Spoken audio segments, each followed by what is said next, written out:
안녕하세요. 하늘만이 무속대입니다. 천신과 조상신에 대한 얘기 지난 시간에서 조금 더 세부적인 내용으로 또 이제 구슬 하시는 분들이 아무래도 저는 이제 한양굿을 전공한 사람이다 보니까 한양굿에 관련돼서 설명을 드리는 것이 기준이 제일 많을 거예요. 그런데 이제 지금 현재는 기타 이북굿이나 경상도굿이나 충청도굿이나 전라도굿이나 어떤 굿을 해도 대부분 하는 순서들이 예전보다 훨씬 더 많이 구슬하면 기본 앉을거리 작용을 먼저 하고 구슬하는 것이 이제 많이 보편화돼 있어요. 근데 아직도 한양굿을 한다든지 이북굿을 한다든지 하시는 분들은 한양굿에서의 그 안전부정청배라는 것이 있고 이북굿에서 부정청배 과정이 있어요. 그래서 이 부정을 청배한다고 하시는 분들이 있고 풀이한다는 분들이 있어요. 그래서 부정을 청배라고 표현하시는 분들은 부정이라는 걸 치면서 신을 모셔드린다. 신을 모셔드린다. 이렇게 개념을 하는 건데, 또 마찬가지로 앉을거리 작용을 경문을 먼저 하시는 분들도 이제 순서가 부정을 치고 나면은 부정을 풀고 나면은 그 다음에 신령님을 청배한다. 이렇게들 이해를 하죠. 그래서 많은 보살님들이 아니면 많은 법사님들이 부정을 풀고 나서 경문으로 읽는 과정을 신령님을 청배한다 이렇게들 이해하고 계세요. 그때 이 신령님을 청배한다고 개념을 알고 있으니까 우리가 저 하늘에 천신을 모시는 과정이다 이렇게들 착각들을 해요. 근데 이 진짜로 앉은거리 작용을 경문을 해서 그 시간을 짧게는 1시간에서 3시간까지 경문을 읽으시는 분들이 있는데, 이 과정에서 정말로 진짜로 훌륭한 법사님들이 이때 천신을 청배하는 게 아니라는 거 알아요. 천신을 청배하는 게 아니고 그 집 조상신을 청배한다는 걸 알아. 그래서 많은 분들이 법사님들이 경을 읽고 나면은 보살님들한테 오늘은 경을 읽어보니까 이 집안에 이러한 조상들이 느껴지더라. 이러한 조상들이 있더라. 이렇게 보살님들한테 이제 힌트를 주시는 법사님들이 있고, 그 다음에는 이 자경이라고 경문 읽는 과정에서도 이 조상뿐만이 아니라 그 집에 큰일 작은일 대소사에 우리가 공수라고 하죠. 이 집에는 오늘 이러한 일을 좀 풀어내야지 이 사람이 잘 될 것 같다. 이 집에는 오늘 구판을 벌려서 처음에 목적하는 것이 집을 팔든 논을 팔든 애가 합격을 하든 사업일 잘 되든 대감을 모시든 영업대감을 모시든 몸줄을 모시든 아니면 신가물을 재우든 몸이 아픈 사람 아픈 곳을 하든 무엇을 하든 그때 이 집에서 오늘 굿을 하면서 이 조상님들 모셔놓고 풀어내야 될 어떤 것을 찾아내는 것이 이 법사님들이 하는 일이란 말이에요. 근데 이 법사님들이 단순하게 신을 청배하고 그것도 천신을 모시는 과정으로 경문을 읽는다 이렇게 생각하고 경을 읽는 법사님들은 제가 말하는 신에 대한 개념을 모른다는 거예요. 신에 대한 개념을. 그 다음에 영이 없기 때문에 영이 없으니까 당연히 조상님이 움직이는 것도 못 느끼고, 당연히 굿이 경을 다 읽고도 이 집에 오늘 굿이 목적이 이런데 이것이 성사되려면은 이걸 풀어내야지 오늘 굿이 목적이 된다. 이렇게 보살님들하고 교류를 하고 보살님들하고 협의를 해야 되는데, 그 과정이 없이 천신을 청배한다고 생각하는 법사님들하고 일을 했을 경우에는 그 일이 성공할 확률이 적다. 그렇기 때문에 단순하게 고사나 치성이나 굿을 나 혼자 독단적으로 자신있게 하기 위해서 경을 읽으라는 게 아니라, 읽고 쓰라는 것이 아니라, 이 경문을 많이 읽고 쓰다 보면은 이 경문이라는 것이 얼마나 허황된 것이다라는 걸 여러분들이 알게 된단 말이에요. 이 정심경부터 읽어야 되느냐, 육주문을 먼저 읽어야 되느냐, 특을경을 먼저 읽어야 되느냐, 그 다음에 무당이 천수경을 해도 되느냐 안 되느냐, 읽어야 되느냐 안 되느냐, 이런 것이 문제가 아니야. 그 다음에 여기서 부정을 먼저 치고 부정을 먼저 풀고 부정경을 읽고 부정경은 읽고 정신경은 읽어야 되느냐, 태월경, 보신경까지 하고 부정경을 읽어야 되느냐, 이것도 역시 큰 문제되는 건 아니라는 거예요. 그러니까 여러분들이 직접 이 경을 많이 읽고 쓰다 보면은 제가 하는 말이 무슨 말인지 이해가 돼요. 이 경을 읽고 쓰지 않으신 분들은 제가 이렇게 아무리 떠들어도 잘 몰라요. 이 내용이 왜 그러는지. 그래서 제가 하나하나 정신경은 무슨 말이고, 육주문은 무슨 의미고, 태월경은 무슨 의미고, 천수경은 무슨 의미고, 관택이라는 경우를 왜 하는지 다 여러분에게 설명을 해도 지난 강의가 다 있어요. 아무튼 제가 그 강의를 그때만 해도 막 1시간씩 막 해가지고 너무 어렵게 해놓은 강의라서 요번에는 그걸 조금 더 쉽게 다시 풀어서 한번 강의를 다시 이렇게 점차적으로 해드릴 거니까, 다만 이 경문을 하면서 이거를 다른 말로는 또 법문을 한다고 하는 사람도 있어요. 법문을.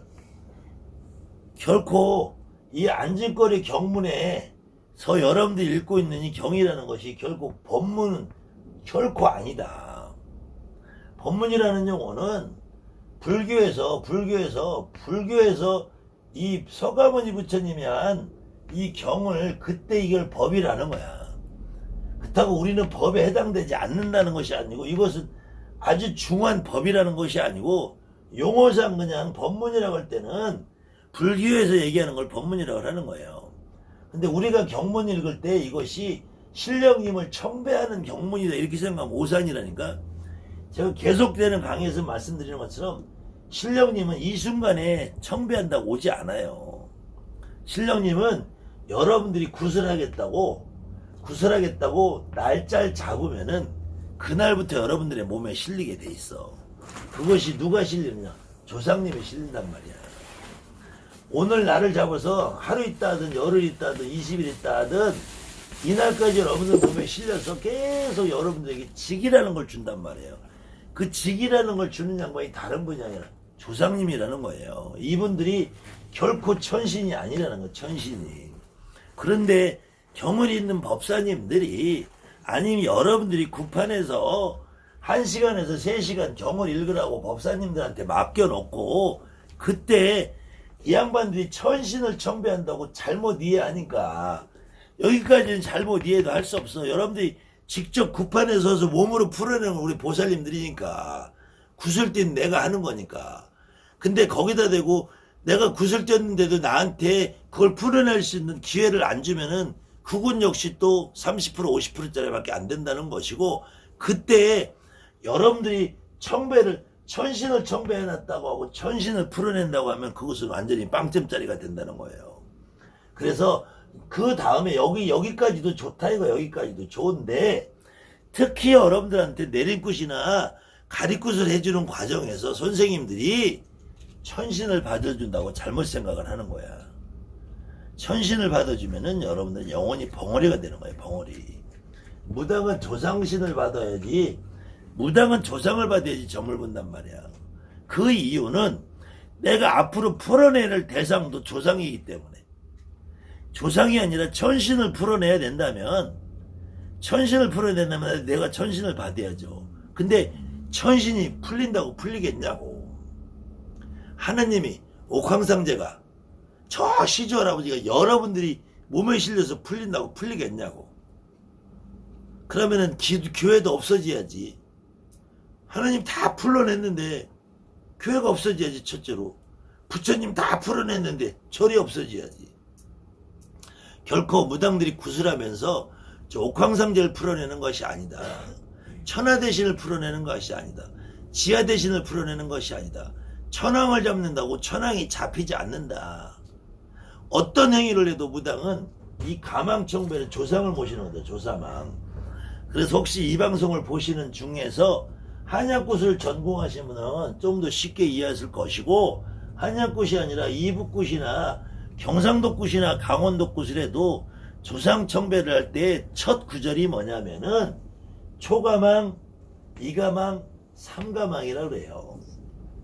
이 말은 초가망, 이가망, 삼가망에는 처음에 오는 가망신이 있고, 두 번째 오는 가망신이 있고, 세 번째 오는 가망신이 있는 것이 아니라 우리 집안의 제일 윗대 조상님, 그래서 우리가 말하는 1대 할아버지, 또 2가망이 2대 할아버지, 3가망이라는 건 3대 할아버지. 윗대부터 대통령도 이승만이를 초대 대통령이라 하잖아요. 그것처럼 저 윗대부터 1대, 2대, 3대, 4대 이렇게 오시는 이분들을 통틀어서 한번 청해 주는 거야. 이분들이 오지 않아요. 이분들도 안 와. 그런데 이거를 또 더 잘못 이해하시는 분들은 이 가망이라는 말은 집가자, 죽을 망자, 우리 집안에 돌아가신 모든 조상을 의미하는 거야. 이것도 남의 더 섬세한 강의를 해드릴게. 근데 특히 이북꽃, 강원도꽃 하시는 분들, 또 이북꽃, 강원도꽃을 안 하시더라도 경상도꽃까지 포함해서 그 영향을 받으신 분들이 가망이라고 그러니까 이 가망을 감응이라고 하시는 분도 있어요. 감응. 그래서 감응 대신이다. 감흥이라 하시는 분들이 있어. 그 감흥 대신이다. 그 다음에 가몽이라는 분들도 있어요. 간혹 보면은. 그 가몽 대신이다. 그럼 감흥 대신하는 우리 대신이 와가지고 뭘 감응을 해? 감흥을 하면 이건 흥이라는 거는 흥겹다. 아니면 흥하다. 즐겁다. 이래요. 감에서 내가 흥겨운 대신이냐고. 감에서 흥겨운 대신. 이거는 명패도 아니고 감응이 아니라 가망이에요. 가망. 가망이라는 조상님이 내 몸에 감응을 한다는 감응을. 내 몸에 실린다는 거야. 그 실리는 걸 감응 대신이라고 표현은. 이런 말들을 하니까 없는 말을 만들어낸단 말이에요. 감응 대신이라는 명패가 있을 수 없다. 감응 대신이라 있을 수 없다. 감응 대신 있을 수 없다. 가망이라는 내 조상님이 내 몸에 감응을 한다. 가망이라는 조상님이 내 몸에 실린다. 이런 말이에요. 무당은 내 몸에 실리는 내 조상을 내가 내 몸에 실어야지. 내가 남의 조상을 내 몸에 실어서 내가 그 조상을 풀어줄 수 있는 거지. 내가 저 옥황상제를 내 몸에 받아서 내 몸에 들어서 그 집의 옥황상제를 내가 풀어줄 수 있는 존재라냐. 여러분이 한번 냉정하게 생각을 해보시란 말이에요. 제갓집이 여러분들한테 구슬 맡길 때, 여러분들이 제갓집들을 보고 구슬하고 고사를 하러 갈 때, 너 옥황상제 풀어내자. 이게 말이 안 되는 소리잖아요. 너 저 천신대감 할아버지 풀어내자. 말이 안 되는 소리. 니네 집 조상대감 할아버지 풀자. 니네 집 조상 할아버지 대우해서 그 할아버지가 너를 도와주게 하자. 이거지. 그러니까 처음부터 단추가 잘못 껴진 상태로 구슬 진행하고 단추가 잘못 껴진 상태로 구슬 진행하는 선생님들이 여러분들에게 천신을 받으라고 하고, 구슬하는 과정에서 천신을 청배한다고 생각을 하고, 구슬하는 과정에서 천신을 풀어내야 된다고 하니까 천왕을 잡아서 흔든다고 생각하는 거야. 천왕이 잡힐 존재냐고. 천신이 오라고 한다고 여기까지 오겠냐고요. 이 생각을 여러분들이 바꾸지 않는 이상은 영원히 50점짜리 밖에 안 된다. 그래서 이렇게 말하는 법사님들이 자기들 먼저 생각을 바꾸지 않으면 영원히 저하고는 적이 되어 저한테 화살을 쏴댈 수도 밖에 없고, 저는 그분들이 잘못됐다고 이렇게 끊임없이 부르짖을 수밖에 없는 거예요. 그럴 때 그 법사들이 입을 다물 방법은 여러분 보살님들이 뭔 천신을 청배해. 그 집 조상 청배해야지. 뭔 천신을 청배해서 뭐 쓰려고. 경 한마디라도 읽으면은 그 집에 오늘 애가 합격해야 되는, 뭘 풀어내야 되는지 당신이 할 일은 그걸 찾아주는 거야. 뭘 풀어내야 되는지. 애가 대학교 합격하려면 그 집에 옛날에 문장 좋고 글문 좋은 할아버지가 있는 점일이 당신이 격리하면서 그걸 찾아내야지. 애가 합격이 안 되는 거는 공부를 잘해도 사지선다해서 못 찍는 거는 얘가 지금 정신적으로 뭔 문제가 있는지 그걸 찾아내서 풀어야지. 그래야지 내가 당신한테 경을 읽고 내가 풀어내는데 이 협의가 되는 거지. 당신은 천신만 청배했나 놓고 깨구리 짓듯이 앉아가지고 경문을 3시간 읽으면 뭐하냐고. 여러분들이 이렇게 당당하게 요구할 수 있어야 돼요. 그래야지 그 많은 돈을 주고 법사라는 사람들 써가지고 효과가 있는 거지. 왜 부르냐고. 차라리 녹음기 틀어놓고 하지. 제가 경문 열심히 해드릴 테가 녹음해서 모아놨다가 녹음기 틀고 하세요. 녹음기 틀고. 천신, 그렇게 해도 천신은 잘 오니까. 뭐로 그 짓을 하냐고. 여러분들 스스로 여기에 대한 개념 정립이 안 되면은 앞으로도 영원히 이렇게 천신 찾아야 된다는 사람들한테 끌려다닐 수밖에 없어. 그건 아무 의미 없는 짓이다. 자, 또 더 쉽게 여러분들한테 설명할 수 있는 방법이나 제가 끊임없이 고민해요. 방법을 찾아서 더 쉬운 방법으로 계속 여러분에게 강의를 해드리겠습니다. 감사합니다. 하늘 많이 보세요.